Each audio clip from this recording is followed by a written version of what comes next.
A Course in Miracles. Review 3. Introduction. Our next review begins today.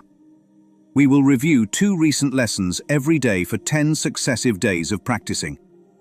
We will observe a special format for these practice periods that you are urged to follow just as closely as you can. We understand, of course, that it may be impossible for you to undertake what is suggested here as optimal each day and every hour of the day. Learning will not be hampered when you miss a practice period because it is impossible at the appointed time. Nor is it necessary that you make excessive efforts to be sure that you catch up in terms of numbers. Rituals are not our aim and would defeat our goal. But learning will be hampered when you skip a practice period because you are unwilling to devote the time to it that you are asked to give. Do not deceive yourself in this. Unwillingness can be most carefully concealed behind a cloak of situations you cannot control. Learn to distinguish situations that are poorly suited to your practicing from those that you establish to uphold a camouflage for your unwillingness. Those practice periods that you have lost because you did not want to do them, for whatever reason, should be done as soon as you have changed your mind about your goal. You are unwilling to cooperate in practicing salvation only if it interferes with goals you hold more dear. When you withdraw the value given them, allow your practice periods to be replacements for your litanies to them. They gave you nothing, but your practicing can offer everything to you. And so accept their offering and be at peace. The format you should use for these reviews is this. Devote 5 minutes twice a day, or longer if you would prefer it, to considering the thoughts that are assigned. Read over the ideas and comments that are written down for each day's exercise, and then begin to think about them, while letting your mind relate them to your needs, your seeming problems, and all your concerns. Place the ideas within your mind, and let it use them as it chooses. Give it faith that it will use them wisely, being helped in its decisions by the one who gave the thoughts to you. What can you trust but what is in your mind? Have faith in these reviews. The means the Holy Spirit uses will not fail. The wisdom of your mind will come to your assistance. Give direction at the outset, then lean back in quiet faith and let the mind employ the thoughts you gave as they were given you for it to use. You have been given them in perfect trust, in perfect confidence that you would use them well, in perfect faith that you would see their messages and use them for yourself. Offer them to your mind in that same trust and confidence and faith. It will not fail. It is the Holy Spirit's chosen means for your salvation. Since it has His trust, His means must surely merit yours as well. We emphasize the benefits to you if you devote the first 5 minutes of the day to your reviews, and also give the last 5 minutes of your waking day to them. If this cannot be done, at least try to divide them so you undertake one in the morning and the other in the hour just before you go to sleep. The exercises to be done throughout the day are equally important and perhaps of even greater value. You have been inclined to practice only at appointed times and then go on your way to other things without applying what you learn to them. As a result, you have gained little reinforcement and have not given your learning a fair chance to prove how great are its potential gifts to you. Here is another chance to use it well. In these reviews, we stress the need to let your learning not lie idly by between your longer practice periods. Attempt to give your daily 2 ideas a brief but serious review each hour. Use one on the hour and the other one a half an hour later. You need not give more than just a moment to each one. Repeat it and allow your mind to rest a little time in silence and in peace.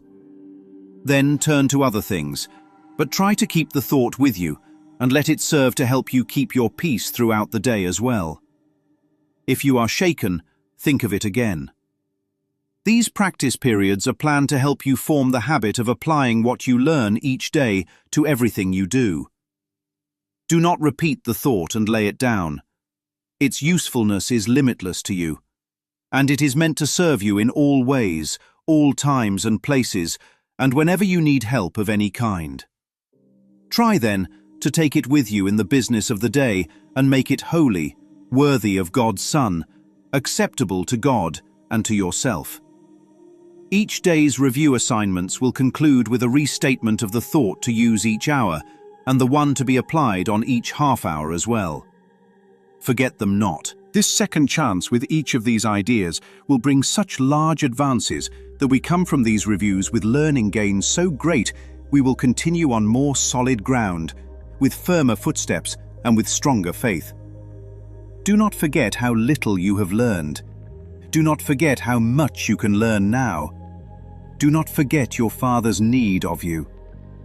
As you review these thoughts He gave to you, you didn't lose the way, you chose another light. There is a lighthouse that has never gone dark, not once, not for a second. Its beam cuts through every storm, every fog, every night that ever seemed to fall. It does not flicker. It does not adjust. It does not wait for permission to shine. It simply is. And yet, ships keep crashing. Not because the light failed, but because something else was chosen instead. A softer glow, a moving signal, a light that promises control instead of clarity. And in that choice, direction is lost.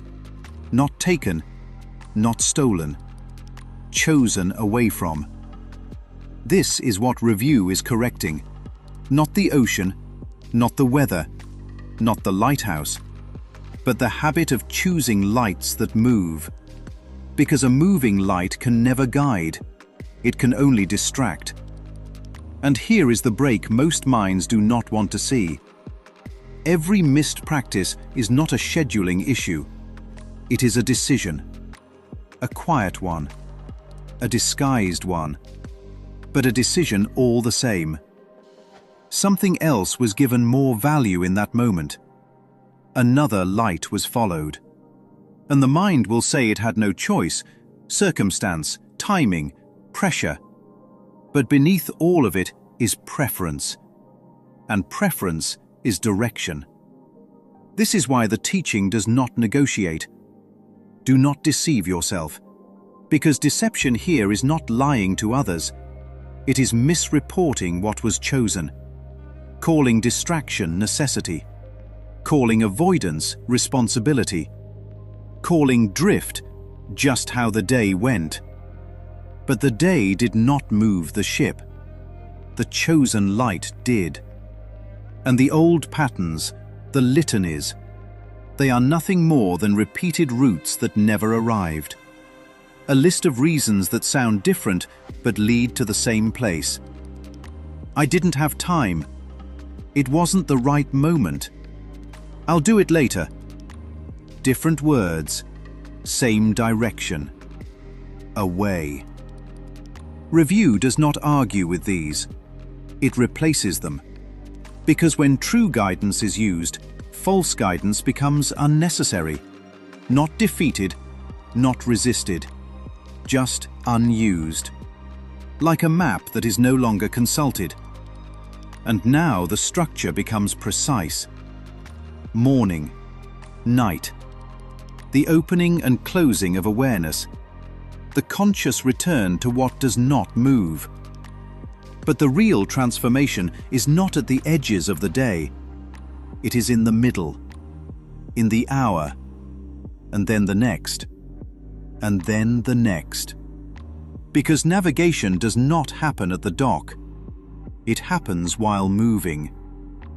This is why the practice is brought into everything, not as interruption, but as correction, a steady reorientation, again and again and again, until the idea is no longer something repeated, but something lived.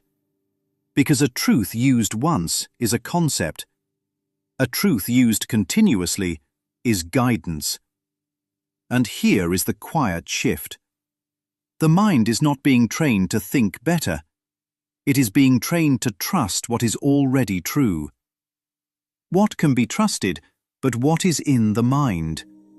Not the noise, not the commentary, but the signal that does not change. Faith here is not effort. It is recognition. Recognition of what has never failed. And the Holy Spirit is not introducing something new. He is pointing to what was always there. Again and again, until the looking away stops. So the method is simple. Repeat, pause, return. Carry it into the hour. Let it interrupt the drift. Let it steady the direction. Because when the waters rise, and they will, you do not create guidance. You remember it. If you are shaken, think of it again. Not as repetition, but as realignment. A turning back to what never turned away. And slowly, the need to search fades. Because direction is no longer uncertain. The ship does not become perfect. The ocean does not become calm. But the guidance becomes constant. And that changes everything. Now movement has stability. Now action has clarity. Now the day is no longer something to survive. It becomes something directed. And this is why the review matters. Not to relearn, but to stabilize. To make the seeing consistent. To make the guidance reliable. To make the peace transferable across every hour, across every situation, without exception. And here is the final opening. Do not forget how little you have learned. Because certainty in illusion blocks correction. Do not forget how much you can learn now. Because willingness unlocks direction. Do not forget your Father's need of you.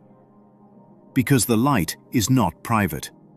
It was never meant to be followed by one ship alone. It shines to be seen. It shines to be used. It shines because it is what is.